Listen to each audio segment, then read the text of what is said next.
Two people vanished years apart. Both were declared lost forever. But later, messages began to arrive, not from the living.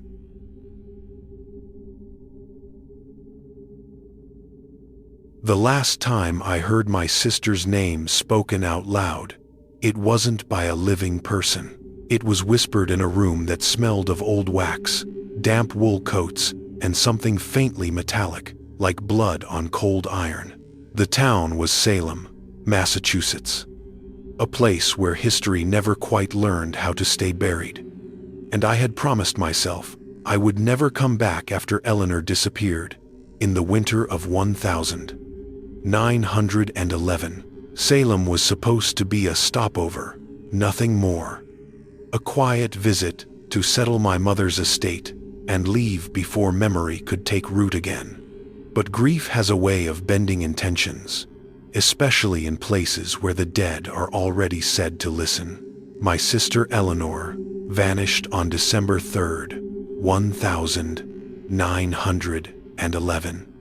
During one of the worst coastal snowstorms New England had seen in years, a storm documented in the Boston Globe as paralyzing rail lines and burying entire neighborhoods under drifts taller than a man.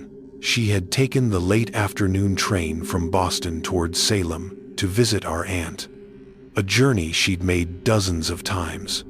But she never arrived, and no one ever saw her step off the platform. Her ticket was found later, waterlogged, near the old Gallows Hill Woods on the outskirts of town, a place locals avoided even in daylight, a place already heavy with history, long before Eleanor added her name to it. I was 26 then, newly married, convinced that the world still made sense if you followed the rules. And Eleanor was younger by 3 years, reckless in a quiet way, fascinated by folklore and the idea that the past could bleed into the present if you listened closely enough. She had been reading about the Salem witch trials obsessively that year, particularly the lesser-known testimonies, the ones historians argued over, the ones that didn't fit neatly into textbooks, including the account of Giles Corey's last words, recorded inconsistently across different sources, some claiming he spoke, others insisting he only groaned under the weight of the stones. Eleanor liked the contradictions. She said they were where the truth hid. When she vanished, the police blamed the storm, suggested she'd wandered off the road, fallen, frozen, been buried by snow that later melted, and carried her remains somewhere unreachable. They searched the woods in spring. They dragged the river. Nothing surfaced. Our mother aged a decade in a year. I stopped sleeping. Salem quietly absorbed Eleanor the way it had absorbed so many others. By 1919, the war had ended. Spiritualism was surging across America, and séances were no longer fringe indulgences, but respectable parlor events, attended by grieving families and curious skeptics alike. I told myself I didn't believe in any of it when I accepted an invitation from a woman named Margaret Hale, a school teacher who had written to me after seeing Eleanor's name mentioned in a small column about local disappearances. Margaret claimed to be hosting a private séance in her home near Charter Street, not far from the old Burying Point Cemetery, and said she felt drawn to Eleanor's case. I would have ignored the letter if not for the single detail she included at the end, almost as an afterthought. She mentioned a childhood nickname only Eleanor ever used for me, one that had never appeared in any letter, diary, or public record. I didn't remember telling it to anyone. I remembered thinking, as the train pulled into Salem Station that November evening, that the fog looked thicker than it should have, rolling in low and slow from the harbor, swallowing lamplight in uneven pulses, as if the town itself were breathing. Margaret's house was a narrow, 3-story structure built in the late 1700s. Its beams original, its floors slanted with age. The kind of place that never quite stops creaking, even when empty. She greeted me with a reserved politeness, the sort that hid either deep empathy or practiced deception, and led me into a parlor lit only by candles arranged in a careful circle. There were 4 others present, all strangers, all dressed in dark, conservative clothing, none of them speaking above a whisper. Margaret explained the rules in a calm, rehearsed voice, emphasizing respect, openness, and the importance of not interrupting whatever might come through. I told myself I was there for closure, not belief. But my hands trembled when I placed them on the table, fingertips brushing the scarred wood, the surface etched with marks that looked less like scratches and more like deliberate symbols worn smooth by time. As the séance began, the room seemed to contract, the air growing heavier, warmer, despite the November cold pressing against the windows. The candles flickered without any noticeable draft. Margaret's breathing slowed, deepened, and when she spoke again, her voice had changed just enough to make me uneasy, as if someone else were borrowing it, but hadn't quite learned how to use it properly.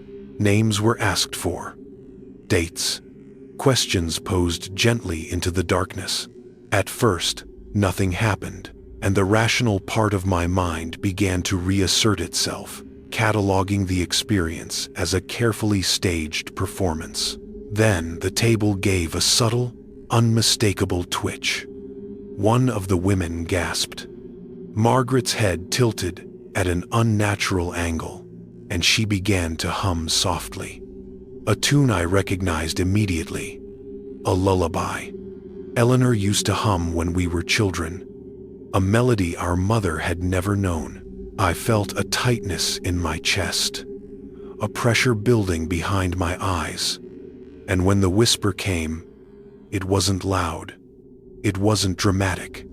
It was barely audible, threaded through Margaret's breath, like a secret not meant to survive being spoken. It said my name the way only Eleanor ever had. The old nickname, stretched slightly, distorted, as if remembered imperfectly. In that moment, every carefully constructed defense I had built over 8 years collapsed, and I leaned forward without realizing it, my mouth opening to respond, to ask the question I had rehearsed in my head 1,000 times. But before I could speak, the whisper changed, and something in the room shifted, subtle but undeniable, like the sensation just before a storm breaks. And I realized with sudden clarity that whatever was speaking did not sound lost. It sounded anchored, certain, as if it had never left Salem at all. The whisper didn't stop after saying my name. It lingered, circling the table, pressing itself into the spaces between breaths. And I became acutely aware of every sound in the room. The faint crackle of candle wicks, the slow tick of a clock somewhere upstairs, the uneven rhythm of my own heart. Margaret's lips moved again, but the words that came out were wrong, flattened, as if forced through a mouth that no longer fully belonged to her. It began describing the woods near Gallows Hill, not poetically, not dramatically, but with the detached precision of someone listing familiar landmarks, mentioning the broken stone wall half buried under leaves, the old oak struck by lightning years earlier, details that matched the search records I had read obsessively after Eleanor vanished. My throat tightened when the voice referred to the ground as heavy, not frozen, not cold, just heavy. And I remembered a footnote in a 1692 trial transcript I had once seen reprinted in a local pamphlet, a passing remark about how the soil near Gallows Hill seemed to resist disturbance, as though it had been pressed down by more than weather and time. The table shuddered once, hard enough that our joined hands nearly broke contact. and one of the men muttered a prayer under his breath. Margaret's eyes opened suddenly, unfocused, glassy, and for a brief, terrifying second, they locked onto mine with an intensity that felt personal, accusatory, before rolling back again. The voice said Eleanor's name, not whispered this time but spoken clearly. And then, it said something that made my blood run cold. It repeated a sentence Eleanor had written in a letter to me the week before she disappeared.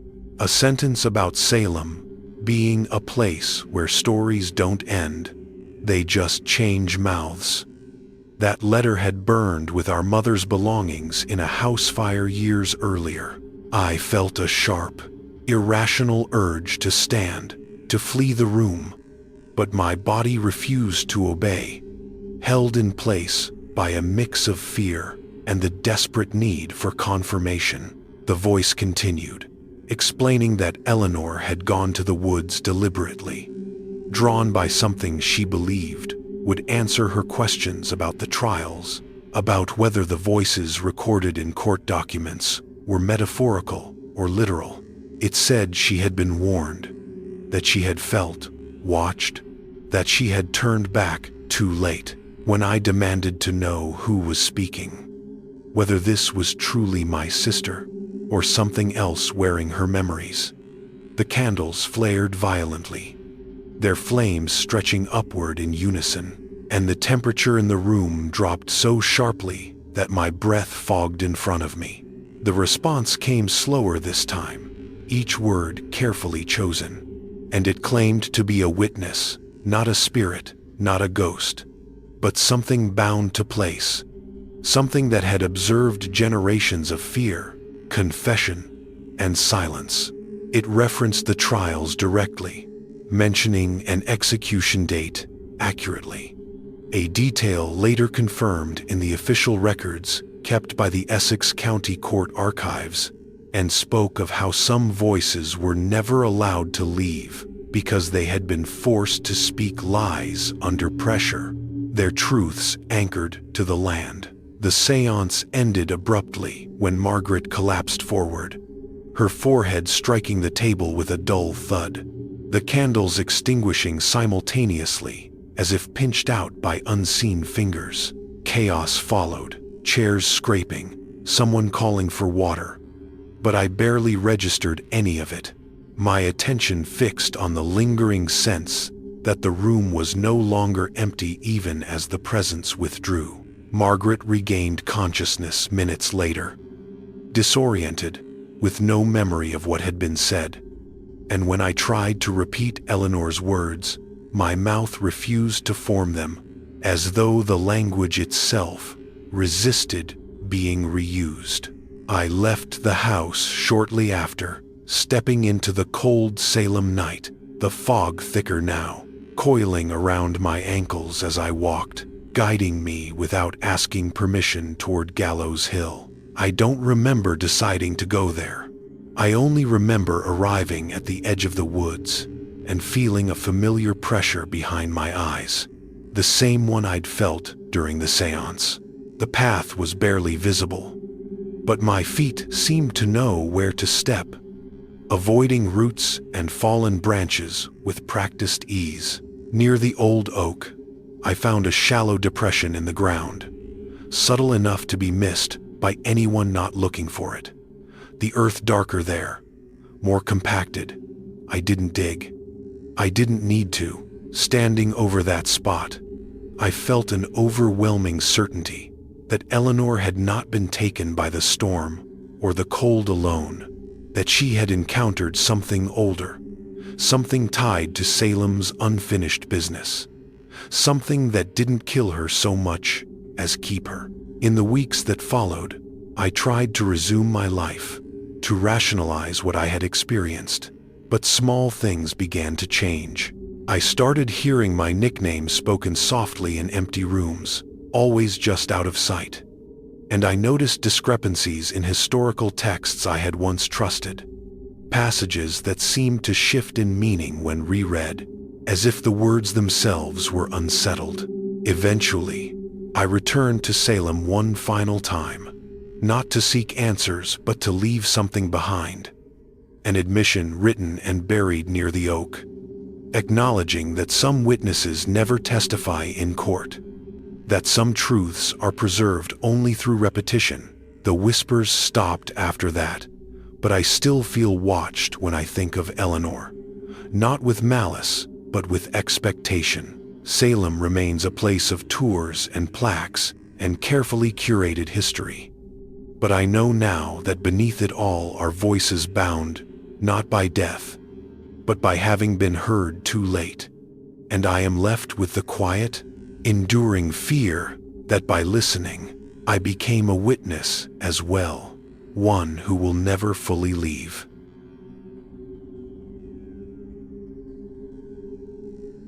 The first time the voice broke through the static, I assumed it was fatigue playing tricks on me, because by 1934, everyone working nights at the Cape Cod Canal radio station was exhausted in ways sleep didn't fix. The station sat just east of Buzzards Bay, a squat concrete structure built after the canal officially opened to maritime traffic in 1914, following years of shipwrecks that Congress later cited as justification for federal control. By the time I took the night operator position, the canal was already infamous, not just for the vessels it saved time for, but for the ones it swallowed whole during storms, collisions, and unexplained mechanical failures. My name is Samuel Crow, and I didn't take the job because I loved radio work. I took it because my younger brother Thomas had worked this exact frequency 3 years earlier, and he disappeared during a routine overnight shift without leaving so much as a coat behind. The official report said he likely fell into the canal, disoriented by fog, a conclusion supported by nothing except convenience. No body was ever recovered, despite extensive dredging operations documented in the U.S. Army Corps of Engineers logs from that year. Our mother never accepted it. Neither did I. When the position opened again, I applied under the pretense of steady income. But my real motive was simpler and darker. I wanted to know what Thomas had heard in the hours before he vanished. The station itself always felt slightly out of time, filled with equipment already aging into obsolescence, wires humming faintly even when switches were thrown, the air perpetually smelling of salt, ozone, and hot dust. On my first night, the senior operator warned me not to trust what came through after midnight, phrasing it like a joke, but never meeting my eyes. Radio interference was common along the canal, especially during fog, when sound and signal both seemed to bend in unnatural ways. But there were documented incidents too, reports of phantom transmissions logged by multiple operators as early as 1919, coinciding with the post-war surge in maritime traffic. I had read those reports obsessively, memorizing call signs, timestamps, and the vague language used to dismiss what couldn't be explained. The night the voice appeared, the fog rolled in thick enough to erase the lights along the water, reducing the world beyond the windows to a gray, moving wall. I was monitoring the emergency frequency, logging routine check-ins, when the static shifted, thinning just enough for a human cadence to emerge. It wasn't words at first, just rhythm, breath shaped into something almost intelligible. I leaned closer to the receiver, adjusting the dial, telling myself I was hearing overlap from a commercial band. But then the sound resolved into a whisper, low and strained, repeating a phrase that made my stomach drop because it wasn't a distress call or a navigational error. It said, "Tell my wife I didn't leave." The sentence ended abruptly, swallowed by static, leaving the room painfully quiet, except for the low hum of equipment. My hands hovered over the logbook, frozen, because those exact words were something Thomas had said during an argument with his wife, weeks before he disappeared. A private phrase never written down, never spoken again. I checked the frequency range, scanned adjacent bands, found nothing. No incoming signal registered on the meters. I didn't report it. Instead, I wrote the time down on a scrap of paper and folded it into my pocket, my heart pounding hard enough to make my vision blur. Over the next several nights, the transmissions returned, always after midnight, always brief, always fractured, and always carrying details that scraped against my memory with deliberate precision. Sometimes it was a single word, sometimes a half-formed sentence, and once, unmistakably, my brother's voice, older somehow, flattened by distance, but shaped by the same habits I'd known my entire life. I began comparing the timestamps to historical data, noticing a pattern that coincided with documented accidents along the canal. Ships lost, lives unaccounted for. Moments when the water had taken more than it returned. One entry in particular stood out. A collision in 1918 during heavy fog that killed several crew members. Their bodies never recovered, an incident that local newspapers at the time described as eerily silent despite the scale of the disaster. On the anniversary of that collision, the radio crackled with overlapping whispers, none clear enough to transcribe, but all carrying the same pleading tone, the same insistence on being remembered. Sleep became difficult. The station felt smaller, the darkness pressing closer, and I started to sense that the fog outside wasn't just obscuring sound, but concentrating it, funneling voices along the water and into the wires. I told myself I was imagining connections, projecting grief onto random noise. Until the night the voice spoke my name, not shouted, not distorted, but spoken plainly, followed by coordinates I recognized immediately. Coordinates marking the stretch of canal where Thomas had last been seen alive. The transmission cut off mid-syllable, leaving me alone with the realization that whatever was reaching out through the radio knew exactly who was listening, and worse, knew why. After the voice spoke my name, the station never felt neutral again. Every surface seemed to listen, every wire subtly alive with expectation. And I began to understand that whatever had found its way onto the frequency wasn't trying random doors. It had chosen me. I told myself I would document everything properly, that I would follow procedure. But procedure felt inadequate against something that used memory as a key. The next night, I brought Thomas's old logbook with me, the one I'd salvaged from a box of his belongings our mother couldn't bear to open. I placed it beside the receiver like an offering, its pages filled with careful handwriting, mundane notes, and occasional margin sketches of ships he'd liked. The fog came early, thicker than usual, clinging to the windows until the glass looked submerged, and with it came a low vibration through the desk, subtle enough to miss if you weren't already listening for it. At 12:17 a.m., the static thinned without warning, and multiple voices bled through at once, overlapping, uneven, some higher, some barely audible, all speaking at slightly different speeds, as if time itself had fractured inside the signal. I caught fragments, references to lights going out, water rushing where it shouldn't, names I recognized from historical reports, including one from the 1918 collision I had read about. A boatswain listed as presumed drowned. The voices didn't argue, they repeated. It dawned on me then that the radio wasn't transmitting new messages at all. It was replaying something, or perhaps allowing something to replay itself, an echo trapped in the electromagnetic residue of disaster.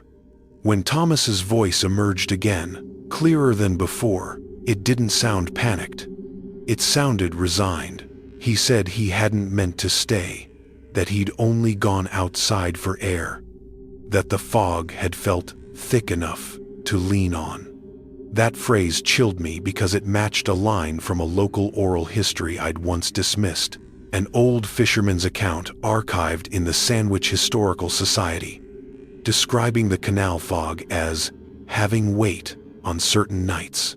The transmission shifted abruptly, cutting to silence so complete my ears rang, and then the receiver screamed with feedback as the meters spiked beyond their normal range. I reached to shut it down, but my hand froze when the voice returned one last time, no longer whispering, no longer fragmented, but speaking with a strange unity, dozens of voices aligning into a single statement. We didn't leave. The power cut out immediately after, plunging the station into darkness, broken only by the distant foghorns echoing along the canal. Backup generators kicked in minutes later, but the frequency remained dead. The equipment scorched, as if by an internal surge. An investigation followed, brief and inconclusive. The damage attributed to faulty wiring and moisture exposure. A familiar explanation wrapped around an unfamiliar event. I was reassigned to day shifts, then quietly encouraged to transfer. I didn't. Instead, I began spending my nights walking the canal's edge, following the coordinates the voice had given me, standing where the water moved unnaturally fast, where currents converged and pulled downward with deceptive calm. On one such night, I heard it without the radio. A low murmur rising from the water itself, not words exactly, but intention. And I understood that the canal was not a grave so much as a conduit, a place where unfinished moments looped endlessly, sustained by attention and proximity. The historical records I revisited took on new weight then, the gaps and euphemisms reading less like oversight and more like avoidance. Accidents, presumed drownings, missing without evidence, all clustered around the same stretches of water, the same conditions, the same fog. Eventually, I did something I hadn't planned. I brought Thomas's logbook to the canal and let it slip from my hands into the current, watching it darken, absorb, and disappear, an acknowledgement rather than a farewell. That night, for the first time, the whispers stopped. Months passed. I left the station. Life moved forward in small, careful increments. But sometimes, late at night, when fog rolls in thick enough to erase the edges of the world, I hear a radio crackle from somewhere far away, carrying voices that aren't calling for help, only for recognition. I don't listen anymore. I've learned that some messages aren't meant to be answered, because doing so doesn't bring the dead back. It only teaches them how to speak. Some disappearances don't end in silence. They end in whispers.